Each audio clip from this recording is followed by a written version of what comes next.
Welcome to Sports Extra. I'm your host Ali Gohar. Tonight we're going to focus on the landmark first test, Pakistan versus Sri Lanka. And unfortunately, day 3 was spoilt as well due to a wet out field and bad light. It's been persistent rain in Islamabad and Rawalpindi, not really heavy rain, just constant drizzle, a little bit like England. So very disappointing because we all know, we understand the significance of this test match. We wanted to see a good competitive game, but unfortunately that's not happening because of the weather. So what little we have seen, we've seen some very good cricket, some good competitive cricket. Dhananjaya De Silva's batting absolutely brilliantly, inching towards the 100. Obviously, the weather is getting in his way. We're probably going to get a draw here unless the batting side, we see 2 collapses. So unfortunate, but we all know that these things happen in cricket. So to discuss this in further detail, I've been joined by senior sports anchor Sawera Pasha. Assalamu alaikum. Wa alaikum assalam. Lovely to see you. Same here. Unfortunate that the weather continues to interrupt, and I fear the same will happen tomorrow. More drizzle is expected and more bad light. It's sad, but again, and we've been discussing this for the last couple of days, the significance of this test match, the historic nature of this match, what it means to Pakistani cricket and Pakistan overall. Your thoughts? It's really very significant, and I'm very excited about it because majorly, just come to see, just think about it. This was the team, that exactly team that was there in 2009, which faced everything. Ironically, ironically, but very like it's very good that this is the team that is coming back for the first time for revival of test cricket, because now the other teams, they don't have any other reasons, because this team was the one who experienced it, like they were the live experience, they had the live experience there. So when they can come back and they can play in Pakistan, which means any other team can now come and play. I think you've hit the nail on the head there when you say that this will give other teams confidence to come to Pakistan. The fact that ironically the Sri Lankans that have returned. This is a huge gesture. So we should expect more test matches going forward after this series. I'm sure there will be more, because Pakistan Cricket Board has been in talks with different boards. Most probably Bangladesh would be the next team that would be visiting Pakistan. Then there have been some talks with South African board as well, because we have to go and play to South Africa. So in return, they can come like early on there. So which is really good, and it would be really good for us if we can have test matches as well, but right now we should focus on T20s majorly, as World T20s coming up. So the major focus that PCB is having now is for the format of T20. Unfortunately, I think that's the way the cricketing world is going, T20, white ball cricket, but mainly the shortest format. We can discuss that another day. The fact that it's being played at home, of course, it's big, it's massive for Pakistan cricket, huge for the players, the development of cricket overall, but even for young people like us, young sports journalists, because I'm sure we spent most of our careers, watching Pakistan playing abroad in the UAE, Sharjah, Abu Dhabi, Dubai. Now that cricket has come back, it's good for people like us as well. It's really because good. We constantly talk about how good it is for the players and the fans. That's all true. That's obvious. But even for us, it's very exciting. When I started talking, I said I'm excited. That was the reason why I was excited. I've been doing sports from 2011. And 2009 was the time when international cricket stopped here in Pakistan. So this is the first official test match that I am covering. Like after almost 9 years, I haven't covered any official test match here in my own country, and the very first time I get to witness a match here, I get to cover it here. So nothing like it. It's really good. It's a very, very good feeling. And I'm sure, carry on. But the rain is making a mess right now. I hope in Karachi we'd get to see good match. We'd get to see some really good cricket. Yeah, let's hope tomorrow we get a little more play, but I highly doubt it. I mean, because it's gloomy as well. It's very difficult for the batsmen and the fielders to spot the ball. Unusual Islamabad, Rawalpindi weather for it to be like this. The fog, the smog especially. I just mentioned what it means to someone like you and someone like me, the fact cricket is back here. It also brings back childhood memories, doesn't it? It definitely does. See, I'm from Karachi, so and I live right next to National Stadium. So you can imagine how close I've been to cricket. Do you remember all the first my cricket life. match you went to? I definitely do. It was the era of Mark Waugh and Steve Waugh playing, and 98 or 94? It was 97, I guess. 97, they toured 98, yeah, 97, which Australia they won. toured in 97. So I was pretty lucky to be there as a spectator. And from that point of time, there has been no match that I haven't witnessed as a spectator. I've been to every match at National Stadium, sitting at the VIP box, sitting at the general enclosure, sitting at Javed Miadat, sitting at Asif Iqbal. But the best match that I could remember in my strongest memory was Pakistan versus India. It was 2005. No, it wasn't a test match. It was a one day. It was Pakistan almost made 300 plus target, and India achieved it. Pakistan did not win, but it was a great match because I arranged everything for my university friends, and we were like 104 people, and it was a group of 104 people that we went there. We enjoyed that match. So these memories are like they're like way too good, and that was the time when I decided that I want to be there in the field. Like, I don't want to play that game. What would be the other thing that I can do? See, just the way you narrated all of this right now. Yeah. That's why it's so important. Exactly. That's why this match is so significant, and let's hope we see more of this, more Test cricket coming to Pakistan, because this is a giant leap forward. There's no doubt about that. True. What little we've seen. Let's talk about the Pakistani bowlers first. Well, we've only seen the Pakistani bowlers. Naseem Shah, he's been very impressive. He had a short little spell today and yesterday where he was sharp. On the first day, he picked up a couple of wickets, constantly asking questions, examining the batsman's technique with skill and pace.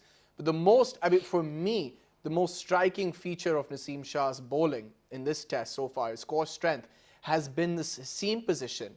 With an upright seam. I mean, and for someone that age, he's only 16 years old, to have that kind of skill is very exciting. It is definitely very exciting, but there's a bit confusion about Naseem Shah. When you talk about Naseem Shah, and when you just look back at the tour to Australia, so I don't know why it was said by the team management that they wanted to manage his load. Like, he's such a young boy. How cannot he play more? But the way Naseem Shah is bowling right now, it is amazing.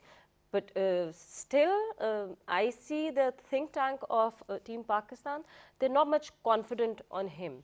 And maybe it's not because of his performance, but maybe because of his age. Because of his age, or maybe there's an issue that his landing foot lands a bit in an awkward manner, and he has that ankle issue for that. They're working on him, but I hope he gets better and better. It's very important that they manage his workload and Shaheen Shah Afridi as well, because Pakistan cricket has been guilty of not handling their fast bowlers properly in the past. So it's very important that they look after him. And Shaheen Afridi, that brings me to him. He's only 19 years old, and he's, in this attack, the senior bowler. And he's only played, what, 5-6 test matches? Imagine. Abbas has played about, what, 14-15, something like that. I don't think I'm that far off. A very good head on his shoulders. He's a young man, but a very thoughtful fast bowler.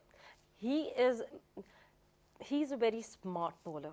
It would be very right to say that he knows when he's not doing it correctly, and he can judge that while being in the field, while being there, and he does not need people. He does not need people to come and tell him, captain to come and tell him. He knows it. Like when he starts doing it, and when he feels it's getting wrong, he knows how to variate from that, and that's brilliant about him. No, absolutely, no doubt about that. And Mohammad Abbas, he's really struggled in Australia in the second test match. This time, and he had a bad first session, but then he came back strongly. He bowled an absolute beauty to Dinesh Chandimal, I think it was. So that will give him some confidence. Abbas's role is very important because we need a guy like him, a workhorse who can get overs in, and his skill as well. It's very important because he has lost a little bit of form, hasn't he? And quite a bit of pace.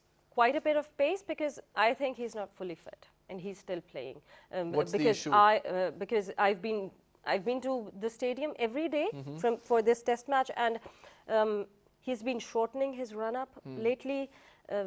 I don't know. He does not look 100% fit, and this should be a point of consideration that why are we playing a player who's not 100% fit? And you can see it. Abbas is not playing the way he plays, like the way he's famous to play. He's been off color from quite a long time now. So there should be an issue, and this issue should be addressed as soon as possible before his career gets into darkness. You see this group of fast bowlers, they're very important because in the recent past, you see, I think Pakistani cricket fans and even analysts like us, we're stuck in the past. We think our bowling is our strength, but Australia proved that it's not.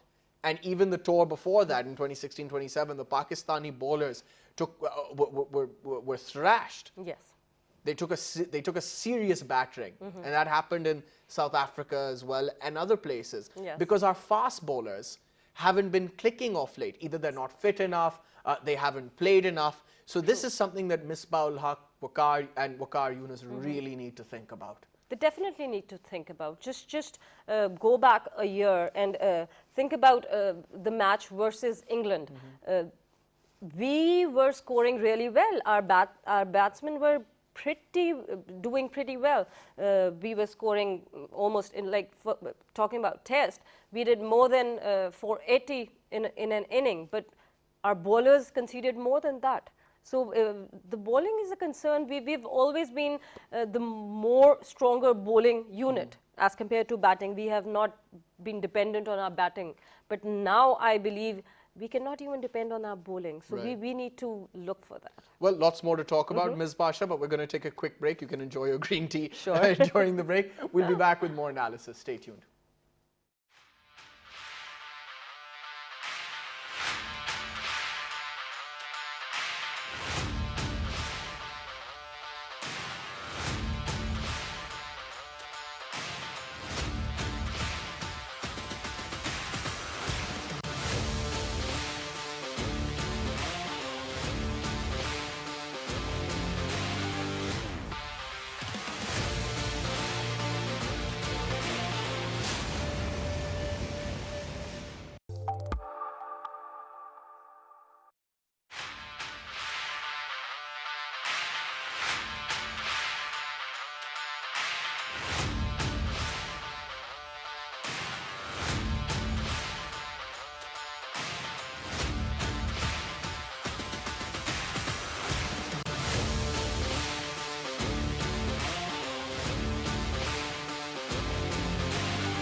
Welcome back. We're discussing the historic first test, Pakistan versus Sri Lanka in Rawalpindi. Day 3 was pretty much wiped out.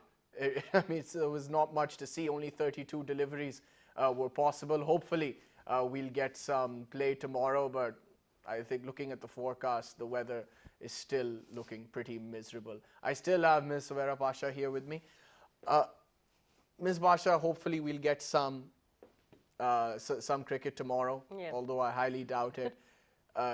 It hasn't been as fun as we wanted it to be.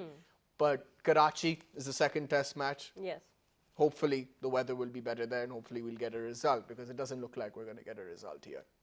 Definitely not. No result at all. It would be a draw because we don't have any more time for that. But I hope that tomorrow Sri Lanka declares in, because we want our batsmen to play here, because let me remind you that this squad, this complete test squad, every player here, they have not played a single game in their country. Like, they're debuting in their country. So they want to play. Sawera, to think Azhar Ali's played what, over 70 test matches, something like that. Asad Shafiq, similar, and they haven't played at home.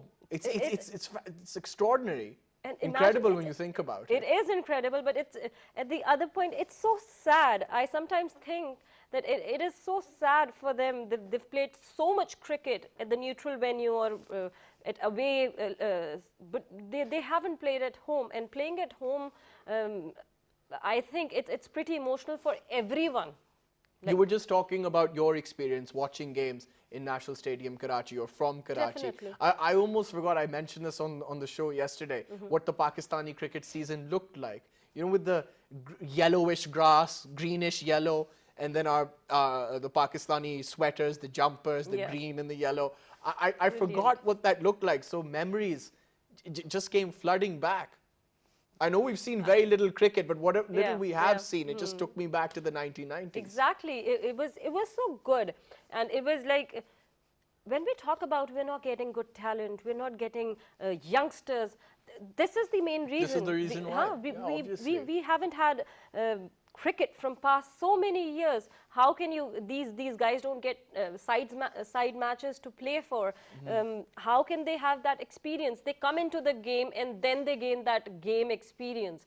So that's the reason, and now I'm very hopeful that this is the first step towards more and more series coming in at our home. I hope that PCB just stays strong at their stance, because next year we'd be having Asia Cup, which we are hosting. I hope it stays here. I hope all the countries from Asia, they come and visit Pakistan.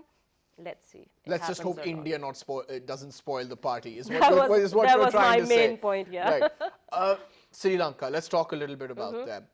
A very competitive team, a strong team. Karuna Ratne, when you think of opening batsmen, Karuna Ratne is not the first name that comes to mind. He's not your glamorous, flamboyant opener like David Warner, but very effective. In fact, he's been one of the best openers in the world of late.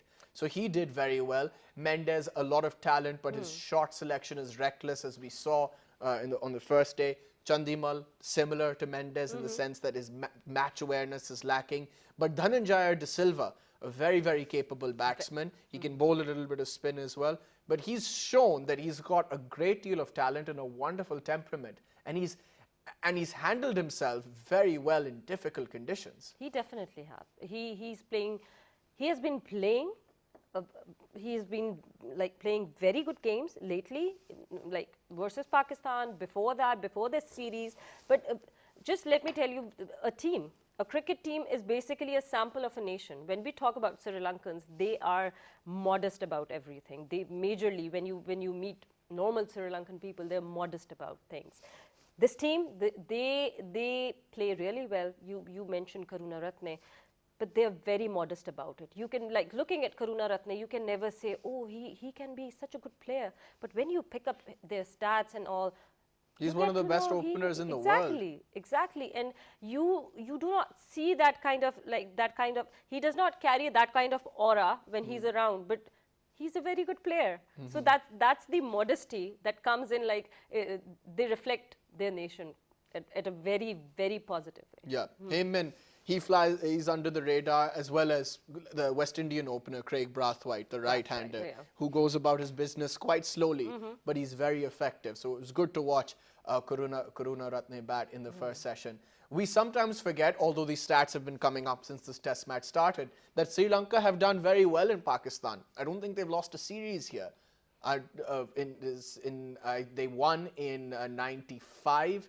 And they also won a test match in Rawalpindi. I think that may have been in, 2000, when Aravinda De Silva and Arjuna Ranatunga made runs. They play very well in Pakistan. They do. They play very well in Pakistan. And this was the point everyone was talking early on when this test match was about to start, that the last test match that Pakistan and Sri Lanka had, so Sri Lanka won. Not since the 90s, I don't think they've lost. Wickets. By 2 wickets, they won that match. So they haven't lost here.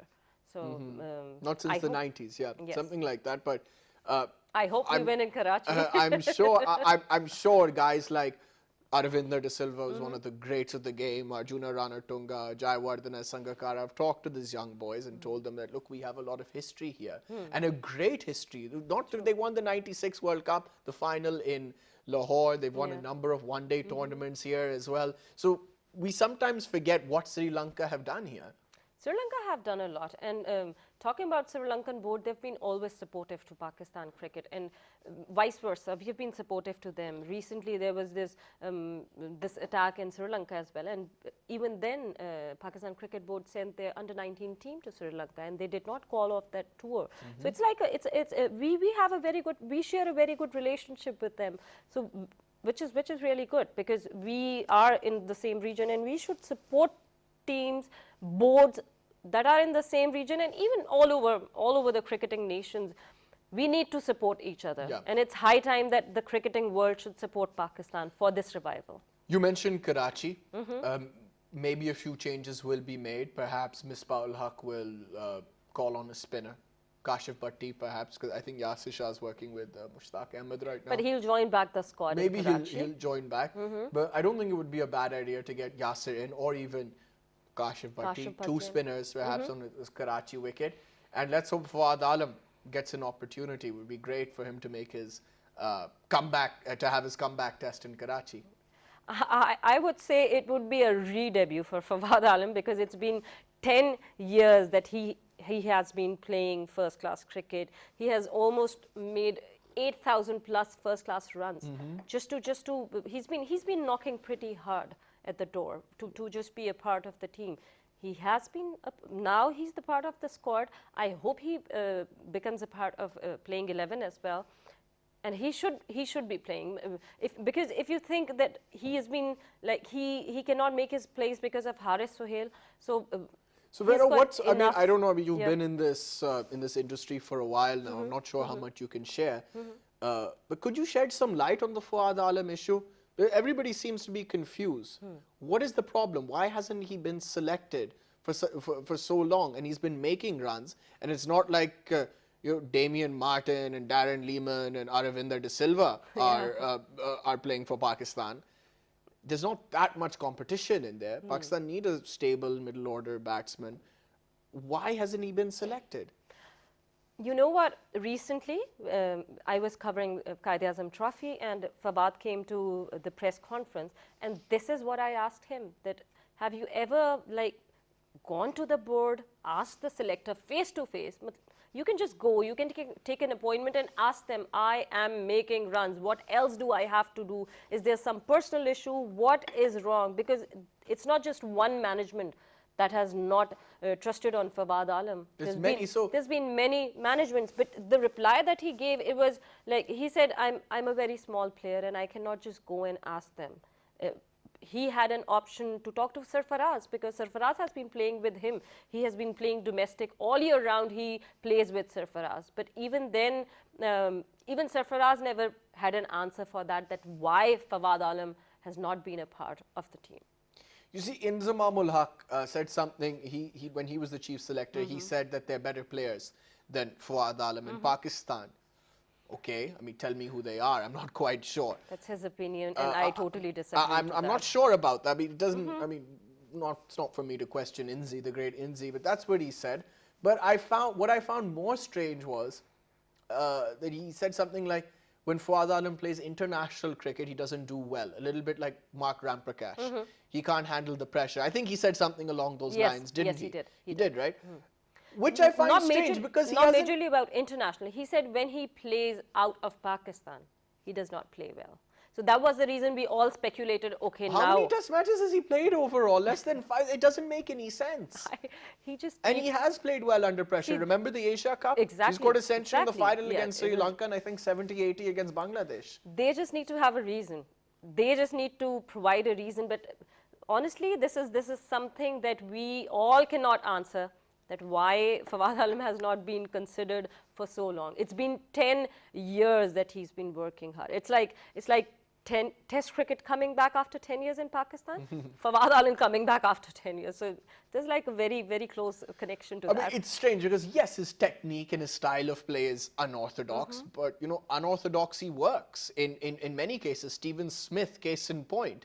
Shivnarayan Chanderpaul, Ijaz Ahmed. I can go on and on. Yes. Javed Mirdad with his mid-wicket stance. So I'm not sure, but hopefully he'll get to play in Karachi. It'll be great I hope if he plays does. there. And see, when these selectors give this reason that he's not a good player or he does not play well, then I believe they're just not respecting their first-class system. They're not respecting their domestic. If a player is doing well in their domestic system, how can they say he's not a good player? Then I'm sorry, you have to change your domestic system, because this player is playing well here in domestic, and if he's not playing well in international, so there's something wrong in the domestic system altogether then. No, because like I said before, it's not like Michael Clark and Hassi are playing for Pakistan and they're stopping Fuad Alam from coming in. Pakistan desperately need a stable middle order batsman who has a good head on his shoulders. Yes. And After Misbah and Yunus, we don't see people. I mean, the fact that he made a test century on his debut in an unnatural position, a position that's not his as an opener. He made 168. Yes. Just shows that he has the temperament. So I'm not quite sure what Inzamam and others mean when they say that he won't do well in international cricket or abroad. I'm not sure about that. Right, we've got about a minute remaining. Not much to discuss because we haven't seen much cricket. As I said, hopefully we'll have, we'll get some cricket tomorrow and on the 5th day. Let's talk about Karachi, your hometown. What do you see happening there if we get to see a full game? I hope there will be a full game because there's no forecast as such yet. But Karachi is not famous for rains as well. So we don't have much rains. When it rains, it pours, though. Yeah, when it rains, it rains cats and dogs. But if it does not rain, it does not rain at all. So I hope we'll get to see a complete game there. And the major concern that I see a test match being in Karachi, I hope people show up. People should show up because we need to show the world that we miss this test cricket, and we want our players, we want international teams coming in, we're there to welcome them. So I hope that people show up, spectators come in, and most probably the ticket prices are very minimal. Marketing is critical, though. It's very important. It is important. I made a few suggestions saying that the Sri Lankans should be taken out, go out to eat somewhere, famous restaurants, dabas, but again, security, I can understand why it's difficult to do. It'll be very difficult to do. It is difficult, but I hope people show up. I hope people, because we need to send a message. We need to send a strong, loud message out there to the world that we are ready for the cricket to come back home. Right. Well, we're going to leave it on that note. Sawera Pasha, thank you for coming on the show. You're welcome. It's a pleasure. That's all we have time for. Keep watching Sports Extra on PTV World. See you next time. Bye-bye.